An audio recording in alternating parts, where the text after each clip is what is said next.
Okay, now you're always been, well, to me, you're one of the sharpest brains that we have in the music industry. That's my opinion. Doing it now, releasing a single now on a major, how does it feel, or what's the difference now compared to you doing it independently? There's a lot. It's weird because there's a lot more pressure, but there's a lot less pressure in terms of like I can have more time to kind of focus on other projects and other things I've got going on. But it's also a perception comes with it as well. You know, I've done a few things that I know I probably would not have been able to do if I was still independent. So things like that definitely helps. Having a bigger machine, the video, for instance, as well. I had the idea, but the execution may not have been as good as it was if I didn't have the label backing. So I might not have been able to, find that director they found, etc., etc. So those little key things were just kind of almost like taking my idea that's already kind of working, but taking it to the next level. So that's a real beneficiary point. And what else? What else can I say? That's a bit different. Obviously, radio's really helped as well. This record was like a huge radio response, being on all the major radio stations, which radio's always been an issue, not just for me, but urban artists in general. And I think the labels helped change that perception of the brand in terms of radio world, and radio is really supporting the music, more than ever. Like I'm on the A-list on Radio 1. The last time I was on that was when I was in Morphi Crew 14 years ago. Wow. So, yeah. So, it was definitely the right time to get them involved and help, what I've already been doing. So, yeah, just hope it continues, man. So when you look at, like you're saying, like 14 years from your last playlist on Radio 1, and everyone in between will say that Lethal's been successful, look at all the things he's done. But as an artist, during a time when you were doing it all independently, was there any specific reasons why you weren't put on a playlist because you had success and you had an audience and you had a substantial following? Yeah, I mean, the radio game is just political, man. And no, don't get me wrong, Radio 1 have playlists for me, but on the A-list that's the first time, or second time I've been on the A-list. Like, to get on the A-list on Radio 1 is something you can probably count on one hand. It rarely happens, especially for urban artists. And the last record for me to do that was Oi. But I've been on the radio, like C-list, B-list, etc., etc. But it's political, man, and it's very much of the type of music you're making at the time. I think luckily for me that I've got an audience, and me being from the grime scene, there's always an outlet for people who's looking for that type of music. And the radio game is very based on popularity, like what's popular now, like what's the thing now, like house music's really popping now. So the radio's for the house and old school kind of garagey sort of sounds. And like go back 5 years ago, like when them N-Drug guys were doing their thing, that type of music, Tiny, there was like a little wave of radio type records. So it's all radio. They just kind of follow what's testing, what's connecting.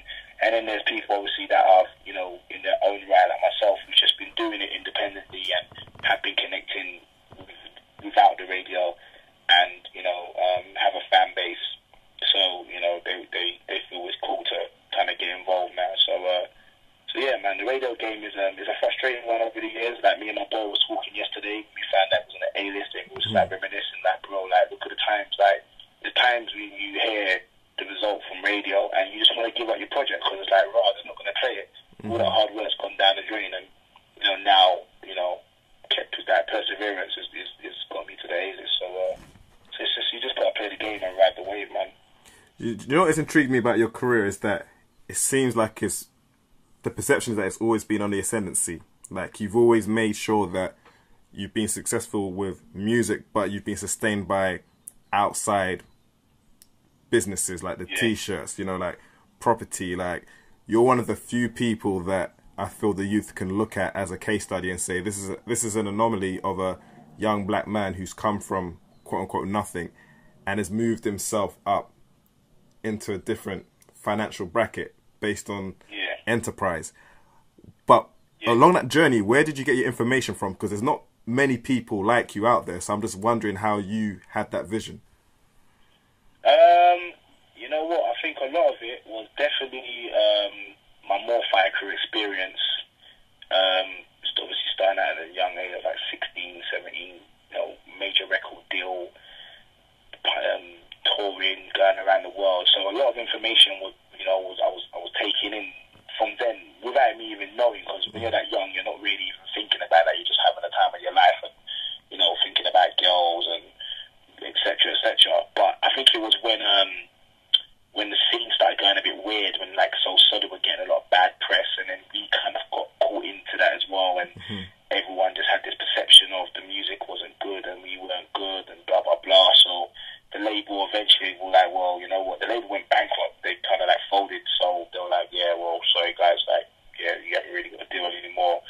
So that whole experience there kind of like basically gave me no choice but to kind of like do the DIY thing. I was like, well, when we ain't got a label no more, so what do we do? Do we go back to college, or do we go back on the street, or like what do we do? So that was like almost like that thing, you don't know how strong you are till you've got no other reason to feel strong. And that was my little kind of experience of me trying to like pencil, like put things together and try to think a way of trying to get back to where he was.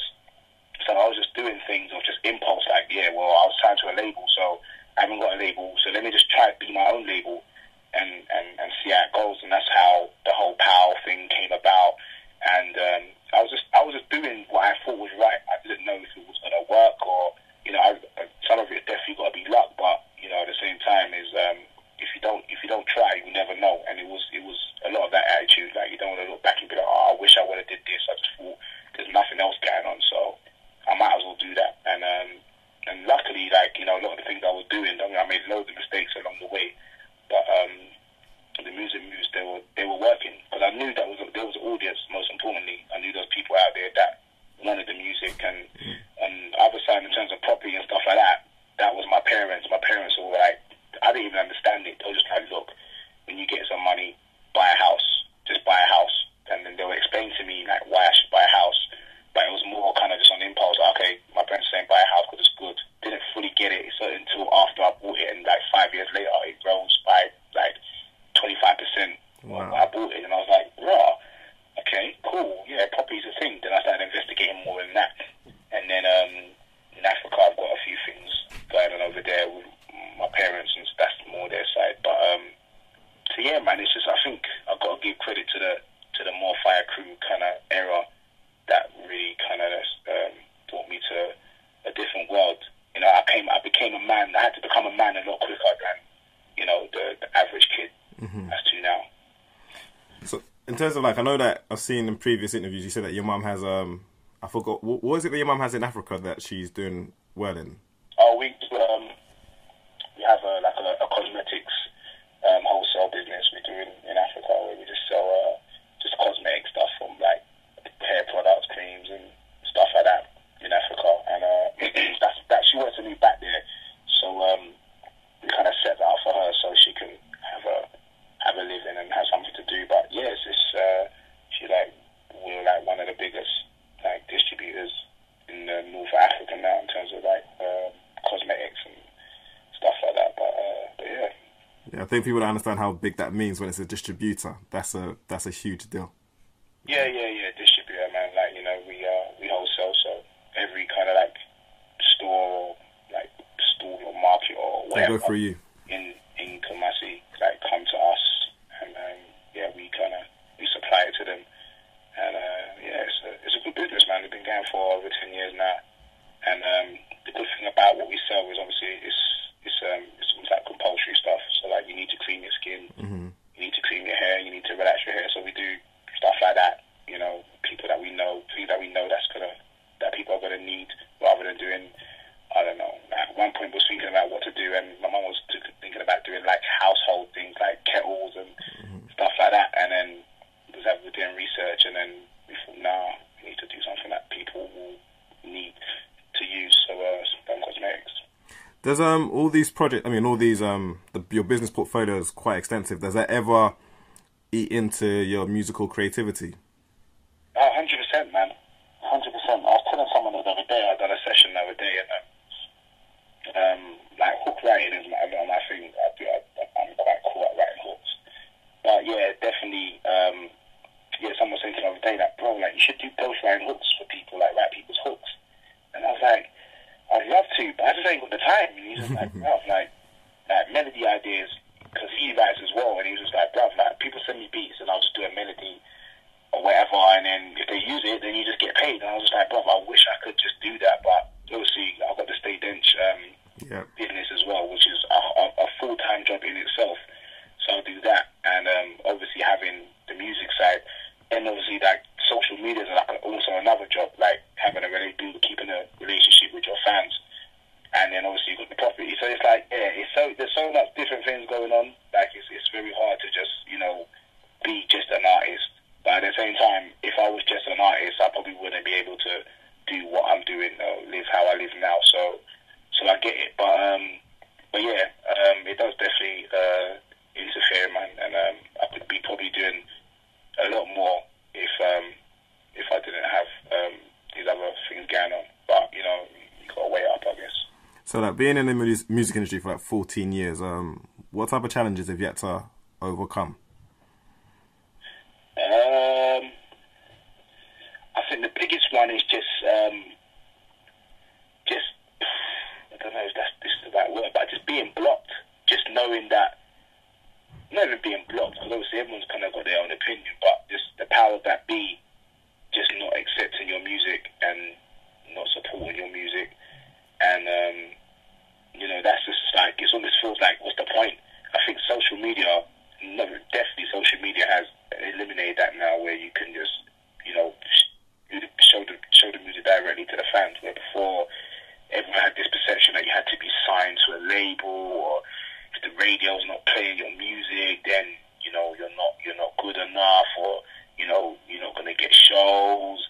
And it's hard to make a living if, like, with all these perceptions and barriers. It was hard. It was definitely hard. Like 6-7 years ago, man. Like, I'm surprised I even got through the storm, man. Even though I got show love to my fans, but they all stuck by me, and I was always able to do shows. But the music was very club based, so I'll be able to do PAs, etc., etc.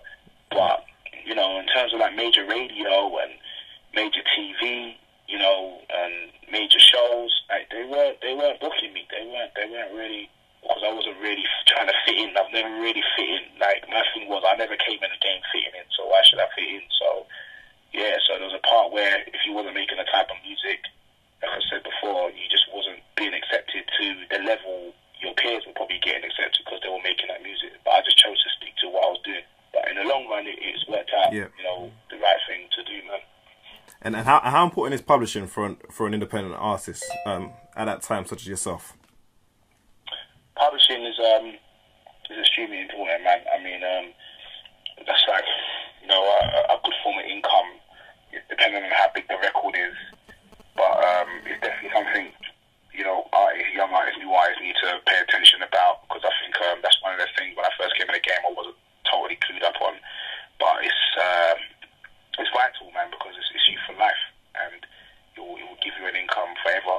As well as that, I think performance is probably like one of the main focuses as well, associated with actual music, where you make probably your most money from. Even I was speaking to Ed Sheeran, and he was like, like, he makes most of his money from shows and merch, and he makes some of the biggest hits in the world. So that goes to show you how the music game's evolved.